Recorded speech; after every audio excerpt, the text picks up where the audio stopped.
नमस्कार दोस्तों, स्वागत है आपका हमारे channel target for IAS and MPPSC with के। आज है 9 अगस्त 2022 और हम लोग डिस्कस करने वाले हैं आज का मध्य प्रदेश का करंट अफेयर। आप सभी को मालूम है हमारा भारत देश आज़ादी का 75वां महोत्सव मना रहा है और इसी के अंतर्गत आप सभी को मालूम होना चाहिए आज़ादी नाम से एक सैटेलाइट छोड़ा गया था, याद रखिए, और इसको बनाया था बालिकाओं ने, लड़कियों द्वारा, स्कूली बच्चियों द्वारा इसे तैयार किया गया था और यह अत्यंत ही इम्पोर्टेंट हो जाता है।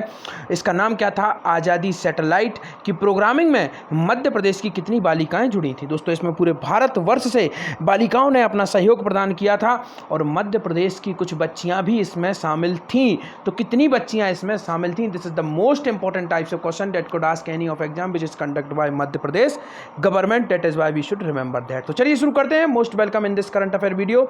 Our first question is that भगवान पशुपतिनाथ मंदिर किस जिले में है? दोस्तों, आप सभी को मालूम ही होना चाहिए कहां पर है। Mandsaur is the right answer.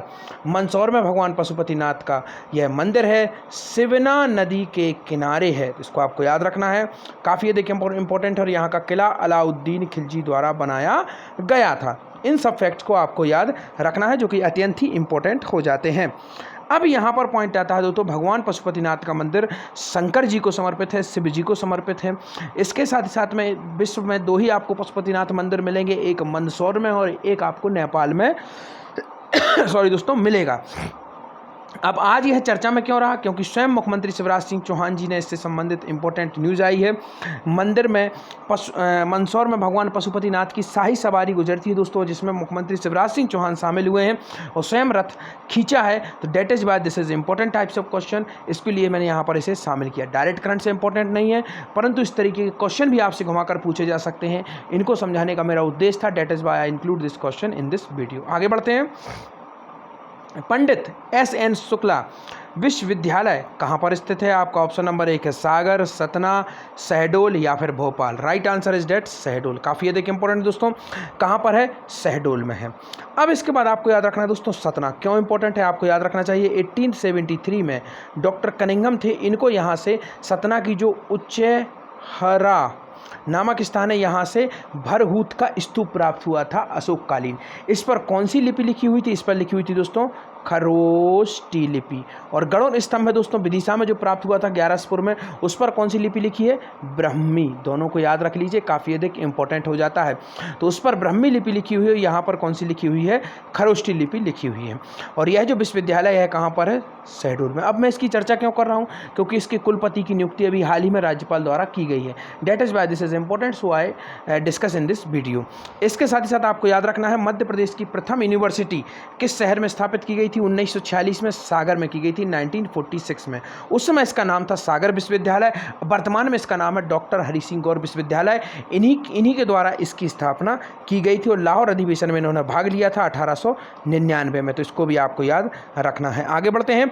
किसे पंडित एस.एन. शुक्ला विश्वविद्यालय का कुलपति नियुक्त किया गया है? आपका ऑप्शन नंबर 1 है लक्ष्मी नारायण शुक्ला, प्रोफेसर रामशंकर, नरेंद्र सिंह या फिर Kishore Singh. Right answer is professor Ramshankar को दोस्तों जो आपका एस.एन. शुक्ला विश्वविद्यालय है, इसका क्या नियुक्त किया गया है? इन्हें कुलपति नियुक्त किया गया है। अब यहाँ पर एक इंपॉर्टेंट फैक्ट आपको बताना चाहूँगा जो कि अत्यंत ही इंपॉर्टेंट हो जाता है। पुनः सबसे अधिक इंपॉर्टेंट फैक्ट आपको यहाँ पर याद रखना है, मध्य प्रदेश का प्रथम दोस्तों चिकित्सा महाविद्यालय कहाँ स्टेब्लिश किया गया था? जबलपुर में। तो इसको आपको याद रखना है, काफ़ी अधिक इंपॉर्टेंट है। यहीं पर मध्य प्रदेश का जैव जो आपका होता है जैविक खेती अनुसंधान केंद्र, वह कहाँ पर स्टेब्लिश किया गया है? यहीं पर किया गया है, जबलपुर में। इसके साथ ही साथ में शारीरिक जो विश्वविद्यालय है रानी लक्ष्मीबाई नाम से, वह कहाँ पर स्टेब्लिश किया गया है? ग्वालियर में। और रानी लक्ष्मीबाई की जो समाधि है दोस्तों, वह कहाँ पर है? यहीं पर है, ग्वालियर में। और तानसेन की समाधि जो कि मध्य प्रदेश की सबसे बड़ी समाधि है, वह कहाँ पर है? वह भी दोस्तों कहाँ पर है? यहीं पर है। और इसके साथ ही साथ में तानसेन महोत्सव की शुरुआत कब हुई थी? 1980 में हुई थी। कालिदास की शुरुआत कब हुई थी? 1980 में ही हुई थी। और शिखर समारोह जो होता है उसकी भी शुरुआत कब हुई थी? 1980 में हुई थी। तो यह 3 इंपॉर्टेंट फैक्ट आपको याद रखना है। तीनों के तीनों जो आपके समारोह है इनकी शुरुआत कब हुई थी? 1980 में इनकी शुरुआत हुई थी। आगे बढ़ते हैं। राज्यपाल श्री पटेल, मंगू भाई पटेल हमारे राज्यपाल हैं। 30वें नंबर के है राज्यपाल हैं, 30 नंबर के। प्रोफेसर रामशंकर को पंडित SN शुक्ला विश्वविद्यालय का कुलपति नियुक्त किया है। राज्यपाल श्री मंगू भाई पटेल ने रानी दुर्गावती विश्वविद्यालय जबलपुर के यह राजनीति शास्त्र विभाग के प्रोफेसर रामशंकर को पंडित SN शुक्ला विश्वविद्यालय शहडोल के कुलपति पद पर नियुक्त किया है। कुलपति के रूप में प्रोफेसर रामशंकर का कार्यकाल पद ग्रहण करने की तिथि से 5 वर्ष या 70 वर्ष की आयु जो भी पहले पूर्ण होगी की काल अवधि तक होगा। Volvo Eicher commercial vehicle limited द्वारा प्रदेश में किस वर्ष पहली इकाई लगाई गई थी? आप सभी ने वोल्वो बस का नाम सुना ही होगा। आयसर, ये दोनों की दोनों कंपनियां हैं। आयसर आपने ट्रैक्टर भी देखा होगा। अधिकतम जो आप ट्रक्स देखेंगे, बड़े बड़े जो परिवहन के ट्रक होते हैं, बसेस होती हैं, वह सब आयसर के द्वारा ही बनाई जाती हैं।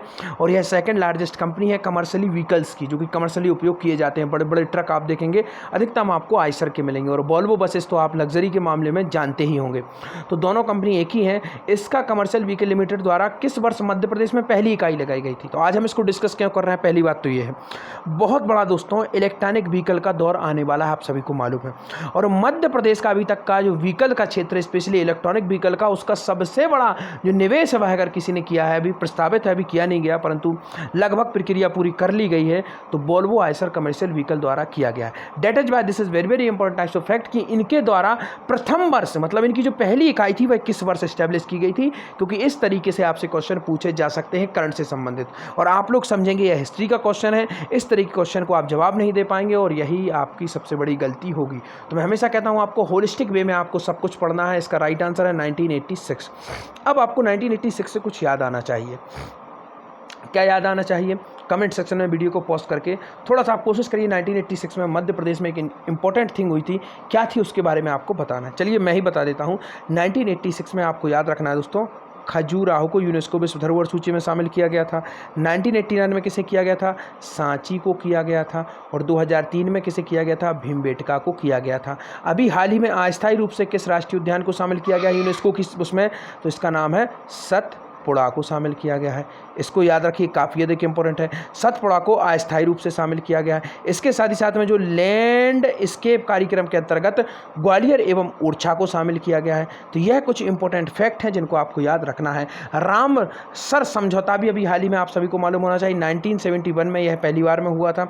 उसके अंतर्गत मध्य प्रदेश में अब 3 ऐसी साइट हो गई हैं। कौन कौन सी साइट है? सबसे पहली थी आपका भोजताल, सेकंड आपकी शिवपुरी की सांखराजे झील, और सिरपुर तालाब आपका इंदौर का तीसरा हो गया। तो अब इस प्रकार मध्य प्रदेश में रामसर साइट्स की संख्या कितनी हो गई है?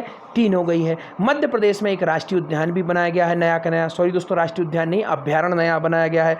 पन्ना जो राष्ट्रीय उद्यान था वहीं पर एक अभ्यारण्य डेवलप कर दिया गया है। और हमारा जो सोन अभ्यारण्य था आपका जो शिवपुरी में था, उसको खत्म कर दिया गया है। तो इस तरीके के फैक्ट आपको याद रखना है, बार बार मैं रिवीजन कराता रहता हूँ।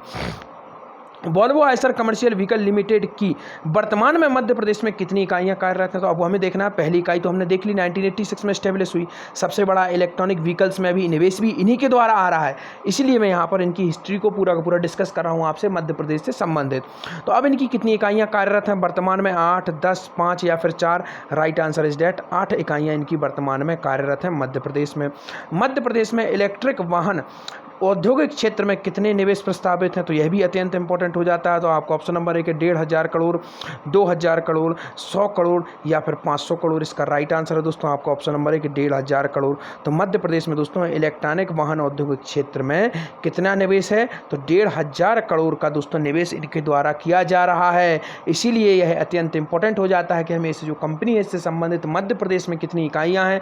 8 इकाइयाँ हैं। पहली बार इसने अपना बिजनेस कब स्टेब्लिश किया था, अर्थात पहली इकाई कब लगाई गई थी?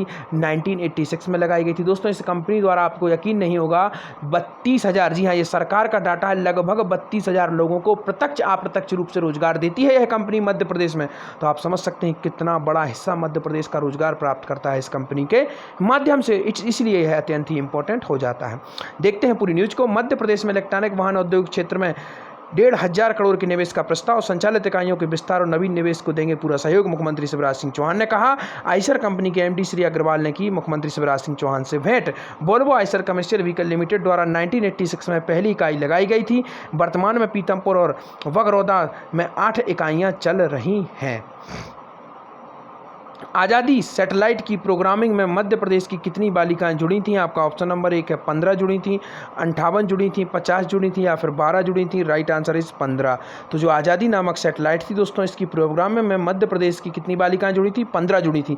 किस शहर की थी? भोपाल की थी। तो इनको आपको याद रखना है, अत्यंत ही इंपॉर्टेंट यह हो जाता है। पूरी न्यूज़ को हम यहाँ पर डिस्कस करेंगे। मुख्यमंत्री शिवराज सिंह चौहान ने आज आज़ादी सैटेलाइट की प्रोग्रामिंग में जुड़ी भोपाल की बालिकाओं के साथ किया पौधारोपण। महारानी लक्ष्मीबाई उच्चतर माध्यमिक विद्यालय की 15 छात्राओं के साथ इन्होंने नीम बबूल यह सब पौधे लगाए। यह इंपॉर्टेंट नहीं है, आपको फैक्ट इतना याद रखना है कि 15 छात्राएं इससे जुड़ी हुई थी। आज़ादी के 75वें वर्ष में आज़ादी सैटेलाइट की प्रोग्रामिंग में पूरे भारत देश से कितनी बेटियां जुड़ी थी? इसको भी याद कर लीजिए, 750, और भोपाल की 15 बेटियां इसमें शामिल हुई थी। आज का आपका क्वेश्चन, मध्य प्रदेश के किस शहर में केबल कार चलाने का प्रस्ताव है? सेकंड आपका है 1111 मीटर लंबी तिरंगा यात्रा मध्य प्रदेश के किस शहर से निकाली गई? धन्यवाद दोस्तों।